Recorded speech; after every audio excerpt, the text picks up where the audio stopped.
அவுதுபில்லாஹி மினஷ் ஷைத்தானிர் ரஜீம். பிஸ்மில்லாஹிர் ரஹ்மானிர் ரஹீம். அன்பார்ந்த நேயர்களே, பலஸ்தீன் மீட்பு போர் 685வது நாளை எட்டுகிறது. இந்த 585வது நாளிலும் ஒரு அதிர்ச்சியான தகவலைத்தான் எல்லா ஊடகங்களும் இஸ்ரேலிய இராணுவமும் வெளியிலே சொல்லுகின்றன. என்னவென்று சொன்னால், அல் ராஜம் ராக்கெட்ஸ் என்று சொல்லக்கூடிய ஹமாஸ் பாரம்பரியமாக பயன்படுத்துகின்ற ஒரு வகை ராக்கெட்.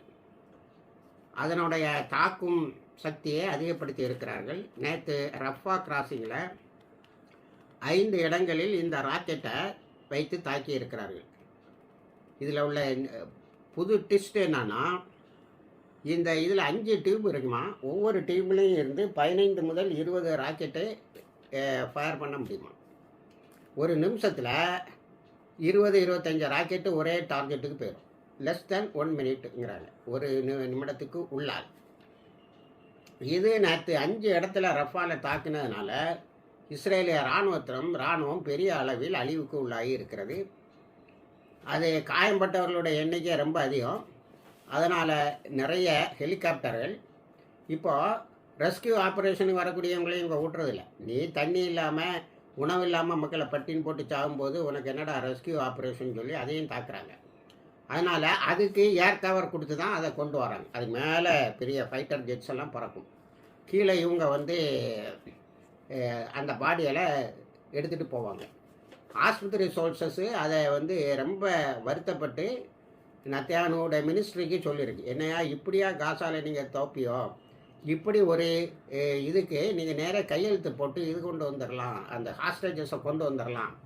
அதை விட்டு போட்டு இப்படி நீங்கள் நேரடியாக யுத்தத்தில் இறங்குவதால் ஆஸ்பத்திரியில் ட்ரீட் பண்ண முடியல, பரிதாபங்கமாக இருக்கிறது. அதுக்கு பிறகு அதுக்கு இஸ்ரேலிய உள்ள பிரதமருடைய அமைச்சரவை அலுவலகம் என்ன சொல்லியிருக்கிறேன்னா, அவங்களுடைய ஃபேமிலிக்கெல்லாம் நாங்கள் நோட்டிஃபை பண்ணிட்டோம் அப்படின்னு சொல்லியிருங்க. ஃபேமிலியில் யாரும் அழைச்சிட்டு போக மாட்டாங்க, இங்கே தான் ட்ரீட் பண்ண சொல்லுவாங்க அப்படின்னு அவங்க பதில் சொல்லியிருக்காங்க. அதனால் நேற்று ராஜம் ராக்கெட்ஸோடைய தாக்குதலை பொதுவான இராணுவ நோக்கர்கள் பேக் டு பேக் அட்டாக் என்று சொல்லுகிறார்கள். ஹமாஸோடைய அல்காசம் பிரிகேட்ஸோடைய அந்த தாக்குதலை பேக் டு பேக் அட்டாக்.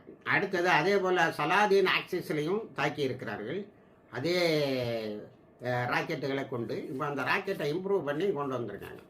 இதில் என்ன கவனிக்க வேண்டியது இருக்குன்னா, கடுமையான யுத்தம், கடுமையான பட்டினி, தண்ணீருக்கு உள்ள எல்லா சுனைகளையும் குண்டு போட்டு அழித்து விட்டார்கள். டீசாலினேஷன் பிளான்ட் எல்லாம் ஒர்க் பண்ணாது. அதுக்கு மேலே கரைகுறையாக இருந்ததையும் குண்டை போட்டு அழித்து விட்டார்கள். இத்தனைக்கும் இடையில் அவங்க தங்களுடைய ரிசர்ச்சை விடலை, ஆயுதங்களை புதிதாக வடிவமைக்கிறார்கள். அடுத்தது சவுத் ஆஃப் பெய்க் ஹானோன், அதில் ஸ்ட்ரீட் ஃபைட்டு நடந்திருக்கு. அதில் நேரடியாக அது கொரில்லா வார்ஃபேரில் நேரடியாக இராணுவத்தை எதிர்கொண்டு இருக்கிறார்கள். இவர்களையும் கொஞ்சம் பேர் ஷஹீதாக இருப்பார்கள், அது சொல்லவில்லை. இஸ்ரேலிய இராணுவத்தில் 8 பேர் காயமடைந்த ஒரு கமாண்டர் ரொம்ப சீரியஸாக காயமடைந்ததாகவும் செய்திகள் சொல்லுகின்றன. அடுத்தது மொரோக் ஆக்சிஸில் அல் காசம் கேதரிங் ஆஃப் இஸ்ரேலி சோல்ஜர்ஸ், இஸ்ரேலிய இராணுவத்தினர் கூடின இடத்தை பயங்கரமாக தாக்கி இருக்கிறார்கள். இது எல்லா ஊடகங்களும் ஒன்றை அடிக்கோடிட்டு காட்டுகிறது. வரக்கூடிய இஸ்ரேலிய இராணுவத்தினர் ஸ்டெடியாக இல்லை, அவங்க ஏற்கனவே போதைப் பொருட்களுக்கு அடிமையான மாதிரி தான் வர்றாங்க, ஏதோ சொல்கிறாங்கன்னு பலியாகிட்டு போகிறாங்க அப்படின்னு. இது நத்தியானுவுக்கு சீக்ரெட் ஏஜென்ட்ஸ் அவனுக்கு சொல்லியிருக்காங்க. அங்கே உள்ள இன்டெலிஜென்ஸ் இப்படி நம்ம இராணுவ வீரர்கள் ஒன்று முறையில் இல்லை, அவனுக்கு சண்டை போடணுங்கிற உத்தியோகம் இல்லை, ஏன் சண்டை போடுறாங்கிற எண்ணத்தில் இருக்கிறான். ரெண்டாவது, அழிந்து போவோம் என்பதனால் அனுபவித்து விட்டு அழிந்து போவோம் என்று இந்த கீழ்த்தரமான வேலைகளில் ஈடுபடுகிறார்கள் என்ற செய்தியும் போயிருக்கிறது. அடுத்தது நாசர் அல் சலாவுதீன் டீமும் அல் அஸ்கா மார்டேர் பிரிகேட்ஸும் சேர்ந்து சர்வேலன்ஸ்க்கு காட்காப்டர்ஸை சுட்டு பிடிச்சிருக்காங்க. அது ரொம்ப தாழ்ந்து பறக்குமா, அதை சுட்டு அதை பக்குவமாக அதை கையில் எடுத்துறாங்க. அந்த ட்ரோன்ஸை கையில் எடுத்து உடனே ஹமாஸு கையில் கொடுத்துறாங்க. அவங்க அதில் என்ன தகவல் இருந்து, அப்போ தகவலில் அந்த இலக்குகள் உடனே தாக்கப்படலாம் என்று அங்கே விரைந்து சென்று வரக்கூடிய இஸ்ரேலிய இராணுவத்தினரை உடனே அழித்து விடுகிறார்கள். அதே மாதிரி அல் முஜாஹிதீன் பிரிகேட்ஸு 2-3 நாளாக அவங்க அதிகமாக செய்தியில் அடிபடவில்லை. அவங்க காசா சிட்டியை சுற்றி உள்ள பகுதிகளில் பல இஸ்ரேலிய இராணுவத்தினரை தாக்கியிருக்கிறார்கள். ஜெய்தூனில் நின்று சண்டை போட்டிருக்கான். அதிலே நிறைய இஸ்ரேலிய இராணுவத்தினர் அழிந்திருக்கிறார்கள். அடுத்தது, இப்படி நிறைய அழிவுகள் வந்த அந்த செய்தி வந்து முட்டும்போது நத்தியான்கூக்கு உடனே சீஸ்ஃபயர் வேணுமா. அது எப்படின்னா இஸ்ரேலோடைய டைம்ஸில் வரணுமா. அதாவது இது 3வது தடையோ 4வது தடையோ இந்த அதிகமான தாக்குதல், அன்றைக்கி பங்கர் தாக்குதலுக்கு பிறகு அதே தான் சொன்னான். டோஹாவுக்கு போனாங்க, ஏற்கனவே இருந்த சீஸ்ஃபயரை தான் காட்டினாங்க, ஹமாஸ் ஒத்துக்கிட்டாங்க. இங்கே இவன் திரும்ப நான் கையெழுத்து போடணுன்ட்டு வாங்கி அப்படியே வச்சுக்கிட்டான். இப்போது இதை சொல்லியிருக்கான். அடுத்தால இன்னைக்கு காலையில் என்ன தெரியுமா அறிக்கை விட்டுருக்கான். அதாவது காசாவை இல்லை நாங்கள் போர் நிறுத்தத்தை ஒத்துக்கொண்டாலும் ஹாஸ்டேஜஸ் எல்லாம் வந்த பிறகு காசா எங்கள் கண்ட்ரோலில் தான் இருக்குன்ட்டுருக்கான். முடிஞ்சு போச்சா. அதனால் சில அவனுக்கு க்ளோஸ் சர்க்கிளில் உள்ளவங்க சொல்கிறாங்க ஒரு மென்டல் இல்னஸுக்கு அவர் ஆளாகி இருக்கிறார். இந்த விரக்தியெல்லாம் சேர்ந்து நத்தியானுவை கொஞ்சம் புத்தி தடுமாற வைத்திருக்குமோ என்று அச்சம் இருக்கிறது என்று சிலவன் பைத்தியம் பிடிச்சிட்டு அது இதுன்னே சொல்கிறான். அப்படிலாம் இல்லை, அவன் ஸ்டெடியாக தான் இருக்கிற மாதிரி தெரியுது. ஆனால் இந்த சீஸ்ஃபயரில் அவன் காட்டுற இந்த போர் நிறுத்தத்தில் அவன் காட்டுற முரண்பாடுகள் நமக்கே கொஞ்சம் ஏன் இப்படி பேசுகிறான்னு இருக்குது. நேற்று ரொம்ப இம்மீடியட்லி இந்த நெகோசியேஷன்ஸ் ஸ்டார்ட்டுன்னு இருக்கான். உடனே தொடங்க வேண்டும்னு. சரி, போய் ஏதாவது ஒரு அட்ஜஸ்ட்மெண்ட் பண்ணுவாங்கன்னு நம்ம கூர்மையாக கவனித்தா இன்றைக்கி வந்து நாங்கள் வெளியில் வந்தாலும் காசா எங்கள் கண்ட்ரோலில் தான் இருக்கும்னு ஒரு அறிக்கையை விட்டுருக்கேன். இதெல்லாம் தான் மக்களுக்கு அவர் மீது சந்தேகத்தை ஏற்படுத்துகிறது. அடுத்தது, ஹூத்திஸ் எந்த அளவுக்கு ஹூத்திஸோட தாக்குதல் இருக்குன்னா, இன்றைக்கி முதல்ல ஹூத்திஸ் தாக்குதலை சொல்லிவிட்டு அப்புறம் நம்ம இதர தாக்குதலை சொல்லலாம் என்று எந்த அளவுக்கு அவர்கள் தாக்குதலை நடத்தி இருக்கிறார்கள். அதில் இஸ்ரேலுக்கு உள்ளால் ஏர் டிஃபென்சஸ் வந்து ஒரு எக்ஸசைஸ் செய்துக்கிட்டு இருந்திருக்காங்க. அதாவது ட்ரோன்ஸு, ஃபைட்டர் ஜெட்ஸு இதில் உள்ளவங்கள்லாம் எக்ஸசைஸ் செய்துகிட்டு இருந்திருக்காங்க. அதுக்கு மேலே ஒரு ட்ரோன்ஸை பறக்க விட்ருக்காங்க. இவனுக்கு உடனே எக்ஸசைஸ், அதாவது அந்த பயிற்சியை விட்ரா பண்ணிட்டாங்க. பயிற்சியை விட்ரா பண்ணிட்டு பெரிய சந்தேகம் வந்துட்டு, என்னடா இவனும் இப்படி ஒன்று வந்து அது அந்த இடத்தை தாக்குமோங்கிற பயம் வந்து விட்டது. அதை சுட்டு வீழ்த்திட்டோம்னு இவங்க சொல்லாங்க. உடனே இஸ்ரேலோட மீடியா அபிஷியலாக, அதாவது இவங்க வந்து பொதுவாக சொல்கிறாங்களே தவிர நாங்கள் இஸ்ரேல இராணுவ அதிகாரிகளிடமும் இராணுவ அமைச்சகத்திடமும் அதை கேட்டபோது அவர்கள் அபிஷியலாக அதை உண்டு இல்லைன்னு சொல்ல மாட்டேங்கிறாங்க அப்படின்னு. அப்போ அது ஒரு பெரிய திகிலை உண்டு பண்ணியிருக்காங்களா. இன்னொரு பெரிய தாக்குதலை பண்ணியிருக்காங்க. சதர்ன் இஸ்ரேலில் 20 இஸ்ரேலி டிஃபென்ஸ் சைட்ஸ் போஸ்டர் 20 இஸ்ரேலிய இராணுவ தளங்களை தாக்கி இருக்கிறார்கள். எங்கே? இஸ்ரேலுக்கு உள்ளால சதர்ன் இஸ்ரேலில். அப்போ இது வந்து அதில் செவரல் ஐடிஎஃப் கில்டு. இப்போ எப்படின்னா இந்த செவரல்னு இவன் போட்டவுடனே ஆயிரக்கணக்கில்னு சொல்லிடுறாங்க எல்லாரும். அவன் சொல்லுறது செவரல், எவ்வளோ பேர் இறந்தாங்கங்கிற கணக்கு நாளைக்கு நாளை கழித்து தெரியலாம்.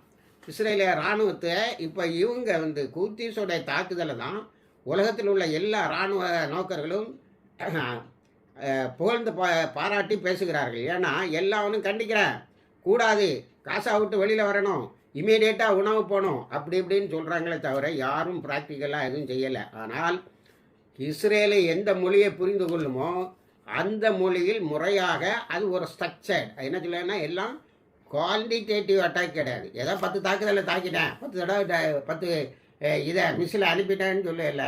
குவாலிட்டேட்டிவ் தாக்குதல் எல்லாமே நல்ல திட்டம் போட்டு செய்த தாக்குதல்கள். இந்த தாக்குதலுக்கு 20 அந்த போஸ்ட்டை தாக்குறதுக்கு பல மாதங்களாக திட்டம் போட்டு கொண்டு இருப்பதாக சொல்லுகிறார்கள். இதுபோல் இன்னும் பல இடங்களை தாக்குவதற்கு அவர்கள் திட்டம் வைத்திருப்பார்கள்னு அடுத்தால எல்லாரும் இதில் இருந்து அடுத்த கன்க்ளூஷனுக்கு போயிறாங்க. இந்த தாக்குதல் இவ்வளவு துல்லியமாக அவர்களால் தாக்க முடியும் என்று சொன்னால் இன்னும் நிறைய தாக்குதல்களை மனதில் வைத்திருக்கிறார்கள். நமக்கு தெரிஞ்சு இந்த ஹூத்திஸோட தாக்குதல் ஏற்கனவே ரயில்வே, ரோடு, நேத்தும் பென்கோயர் ஏர்போர்ட்டை ஏர் ஸ்பேஸ் க்ளோஸ்டு நேத்தும் இது போக்குவரத்தெல்லாம் ஸ்தம்பிச்சுட்டாங்க. ஹைஃபாவில் இருந்தவன் செத்தவன் போக மீதி உள்ளவனுக்கு வேலை இல்லை. ஹைஃபாவில் நேற்று ஒரு பெரிய போராட்டம், நீ வந்து போகிற உடனே நிறுத்துன்னு. ஆனால் அது போராட்டம் தான் நிறைய நடக்குது. இப்போ 3 லட்சத்திலேருந்து 5 லட்சம் வரைக்கும் ஒவ்வொரு சென்டர்லேயும் கூடுதலாக ஒரு தகவல் இருக்குது. சரி, 1 லட்சம்னே வச்சுக்குவோம். ஒவ்வொரு ஏரியாலையும் அல்குஸில் 1 லட்சம், ஜெருசலத்தில் 1 லட்சம், ஹைஃபாவில் 1 லட்சம், டெல்லவீவில் 1 லட்சம்னே வச்சுக்கிடுவோம். அதே பெரிய போராட்டம் தான். இந்த போராட்டம் போரை நிறுத்தாதது மட்டுமில்லை, உயிர் போகின்ற ஒரு இஸ்ரேலிய இராணுவத்தினருடைய உயிரை கூட காப்பாற்றவில்லை. போதைப் பொருட்களுக்கு அடிமையாகுவதிலிருந்தும் அவர்களை காப்பாற்றவில்லை. ஒரு மேஜர் ஸ்லோகன் என்ன தெரியுமா? இந்த போராட்டங்கள் எல்லாம் உன்னுடைய இராணுவம் அங்கே சண்டை போட்டு கொண்டு இருக்கிறார்கள். 75 நாள் 76 நாள் எனக்கு எக்ரிமெண்ட் போட்டுக்கிட்டு அங்கே போய் 685 நாள் ஏறத்தாழ 2 வருஷம் சண்டை போட்டுக்கிட்டு இருக்காங்க. அவங்கள பாதுகாக்கிறதுக்கு நீ என்ன நடவடிக்கை எடுத்திருக்க? செத்து போயிட்டான் அவங்க பையன், அடிபட்டு இந்த ஆஸ்பத்திரியில் இருக்காங்கிற தகவலை மட்டும்தானே கொடுத்துக்கிட்டு இருக்க. இப்படி முடியாத உன்னுடைய சூழ்நிலையை நேரத்தை ஒத்துக்கிட்டு அந்த உயிரோடு இருக்கக்கூடிய ஹாஸ்டேஜஸை கொண்டு வந்துடுன்னு ஒரு பெரிய போராட்டம் நடத்தக்கூடிய அளவுக்கு இவர்களுடைய தாக்குதல் இருக்குது. அதுக்கு பிறகு சைரன் சத்தம் இஸ்ரேல் முழுவதும், அது குறிப்பாக அஸ்கலான், சென்ட்ரல் இஸ்ரேலு, டெல்லவியூ, எஃப்ஆ இந்த ஏரியாக்களில், ஜெருசலம் ஆகிய இடங்களில் இஸ்ரேல் ஆம்புலன்ஸ் சர்வீசஸ் ஒன்று இருக்குது. அதுதான் இந்த சைரன் சத்தத்தை கண்டு பதுங்கு குழிக்கு ஓடுகிறார்கள். அதில் அந்த அரசல் பரசல ஸ்டாம்பீடுன்னு சொல்லுவோமே, ஒருத்தனை முட்டிட்டு கீழே போட்டுட்டு அவன் மேலேயே ஏறி ஓடுவானோ, அதில் 100 பேர் காயம்பட்டதாகவும் 20 பேர் ரொம்ப சீரியஸாக காயம்பட்டதாகவும் இஸ்ரேலி ஆம்புலன்ஸ் சர்வீஸ் சொல்லுது.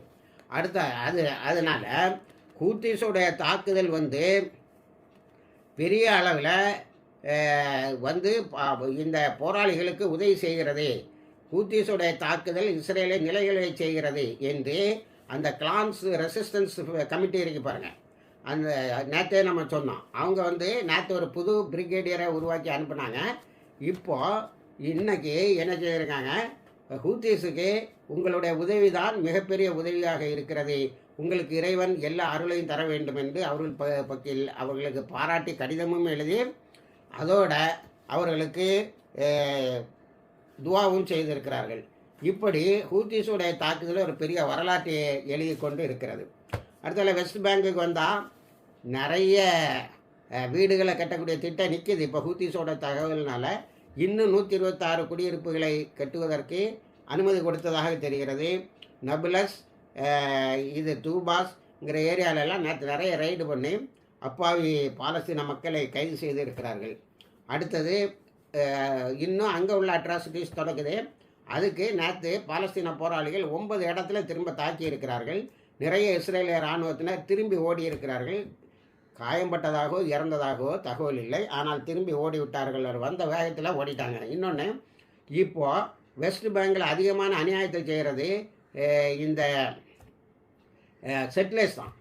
நேற்று அலாஸ்கா மாஸ்கில் போய் தொலை விடாமல் பயங்கரமாக கெடுபிடி பண்ணியிருக்கேன். இருந்தாலும் 45,000 பேர் நேற்று சும்மா தொழுதுருக்காங்க.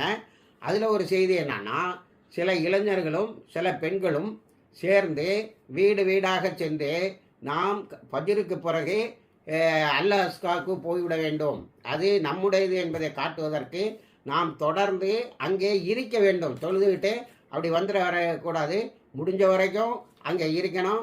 அல்லனா வீட்டுக்கு வந்தால் உடனே திரும்ப போயிடணும்னு இந்த ஜெருசலமைட்ஸ்ன்னு சொல்லக்கூடிய அங்கே உள்ள பூர்வ குடிகளை சொல்லியிருக்கிறார்கள். அவர்கள வீடு பலசை இடிச்சுட்டான், அங்கங்கே டென்ட் போட்டு இருக்கிறாங்க. ஆனால் அலெக்சாவை அப்பிப்பிடித்து கொள்ள வேண்டும் என்ற உணர்வு இருக்கிறது. அதற்காக மக்களை இறைவன் நம் பக்கத்தில் இருப்பான், நீங்கள் அவசியம் வந்தாக வேண்டும் என்று ஒரு பெரிய கூட்டம் வேலை செய்திருக்கிறது. அதில் தான் நாம் முன்னாடி சொன்ன போல் ஒரு சகோதரி, யமன் நாட்டு மக்களே இங்கே வாருங்கள், உங்களோடு சேர்ந்து நாங்கள் அலெக்சா பள்ளிவாசலில் தொழ வேண்டும் என்று ஆசைப்படுகிறோம் என்று சொன்னார்கள். ஆக அப்படிப்பட்ட ஒரு பெரிய ரிலீஃபை ஹூத்திஸ் கொடுக்குறாங்க. இவங்களும் அங்கே மக்களை மொபிலைஸ் பண்ணுறாங்க. இதில் என்னென்னா, அங்கே அடிக்கடி ஒரு நல்ல பெரிய அளவில் மாசாக கூடி ஒரு ப்ரொட்டஸ்டையும் அவங்களால காட்ட முடியுது, ஒரு பெரிய போராட்டத்தையும் அவர்களால் நடத்த முடியுது. அப்போது அவன் நம்மளை கொண்டு போடுவான், துப்பாக்கி ஒரு குண்டை போட்டு அழிச்சிருவாங்கிறதெல்லாம் அவங்களுக்கு தெரியும், அழிச்சிக்கிட்டு இருக்கான், அதை யதார்த்தமாக பார்த்துக்கிட்டு இருக்கிறாங்க. இருந்தாலும் தங்களோட உயிரை துச்சமாக மதித்து அல் அக்ஸா நம்முடையதாக இருக்க வேண்டும் என்று சொன்னால் நாம் சென்று அங்கே தொழ வேண்டும். இப்போ என்ன சொல்லிட்டாங்கன்னா 24/7 விஜிலாக இருக்கணும். அதனால் கொஞ்சம் பேர் நைட்டும் தங்குங்க, காலையில் வந்துடுங்க, காலையில் இன்னொரு கூட்டம் போய் பள்ளிவாசலில் தொடர்ந்து இருக்க வேண்டும் என்று திட்டமிட்டு இருக்கிறார்கள். இது மிகவும் அந்த மக்களுடைய உணர்வை வெளிப்படுத்துவதாக இருக்கிறது. அடுத்தது நெதர்லாண்ட்ஸில் ஒரு நெதர்லாண்ட்ஸில் இது வரைக்கும் பொருளாதார தடையை போட்டிருக்கான். பொருளாதார தடையை இன்னும் அதிகப்படுத்தணும்னு அங்கே இருக்கக்கூடிய இன்டர்னல் மினிஸ்டர் சொல்லியிருக்கார், உள்விவகாரத்துறை அமைச்சர் சொல்லியிருக்காரு. அதை அங்கே உள்ளவங்க எதிர்த்துருக்காங்க, அதனால் அவர் ரிசைன் பண்ணிட்டு வந்துட்டார். இந்த அளவுக்கு ஒவ்வொரு நாட்டிலும் இஸ்ரேலில் உள்ளக்கூடிய காசாவில் உள்ளக்கூடிய குழந்தைகளுக்கு அனுதாபம் காட்டுபவர்கள் இருக்கிறார்கள் அரபு நாடுகளை தவிர. அடுத்தது ஒரு பெரிய ஆர்ம்ஸ் எக்ஸிபிஷன், அதாவது போர்க்க கருவிகளை எல்லாம் வைத்து நடத்தக்கூடிய ஒரு சேல்ஸ் ப்ரமோஷன் தான். அது பல நாடுகள்லேயும் அப்பப்போ நடத்துவாங்க. ஒவ்வொரு நாட்டிலையும் இருக்கக்கூடிய புதிதாக கண்டுபிடித்த போர் ஆயுதங்களை கொண்டு வருவாங்க. அது இல்லாத நாடுகள் அதை புக் பண்ணிட்டு போகும். இப்படி அந்த வியாபாரம் பெருகும். இதை நெதர்லாண்ட்ஸில் நேற்று ஏற்பாடு பண்ணியிருக்காங்க. அந்த அந்த எக்ஸிபிஷனுக்கு இஸ்ரேல் வரக்கூடாதுன்றாங்க. இஸ்ரேலுக்கு அனுமதி இல்லை என்று சொல்லிவிட்டார்கள். நான் நேற்று உங்களுக்கு ஒரு செய்தியை சொன்னேன். பம்பாயில் நடந்த international organisation of astrologist and astrophysics ஆர்கனைசேஷனை சேர்ந்தவங்க இளம் பிள்ளைகளுக்கு விஞ்ஞான வளர்ச்சியை, விஞ்ஞானத்தில் ஆர்வமுள்ள பிள்ளைகளை தேடி பிடித்து கண்டுபிடித்து அவர்களுக்கு சர்வதேச உதவிகளை செய்து வளர்த்தெடுக்கிறார்கள். ஆனால் இந்த உதவி இஸ்ரேலுக்கு கிடையாதுன்றாங்க. பெர்மனண்ட்டாக அதை நாங்கள் சஸ்பெண்ட் பண்ணியிருக்கோம். ஏன்? காசாவில் உள்ளக்கூடிய குழந்தைகளுடைய பிணம் என்று சொன்னேன். இப்பொழுது இந்த ஆர்ம்ஸ் எக்ஸிபிஷனில் இருந்து இது பண்ணியிருக்காங்க. சில இடங்களில் ஃபுட்பால் மேட்ச் நடக்குது. இஸ்ரேல் டீமு இறங்கக்கூடாதுன்னு போராடுறாங்க. அதுக்கு மேலே இறங்கி போராடினா உடனே எல்லா ஸ்டேடியத்தில் இருக்க எல்லாரும் ரெட் கார்டு காட்டாங்க, இவனோட வெளியில் அனுப்பு என்று. இந்த அளவுக்கு ஸ்போர்ட்ஸு, கலை, எல்லா இடத்துல விஞ்ஞானிகள், இப்படி எல்லா இடத்திலும் புறக்கணிக்கப்படக்கூடிய ஒரு நாடாக இருக்கிறது. ஆனாலும் அரபு நாடுகள் அந்த ரங்கத்தில் உதவி செய்து கொண்டு இருக்கிறது என்பதை கேட்கும்போது தான் நமக்கு ஒரு பெரிய இதாக இருக்குது. ஆஸ்திரேலியாவில் நேற்று ஆஸ்திரேலியாவில் ஒரு பெரிய ப்ரொட்டஸ்ட் நடந்திருக்கு. ஏன்னா இஸ்ரேலில் இயங்கக்கூடிய ட்ரோன்ஸுக்கு இன்ஜின் செய்து கொடுக்கக்கூடிய ஒரு கம்பெனி இருக்குது.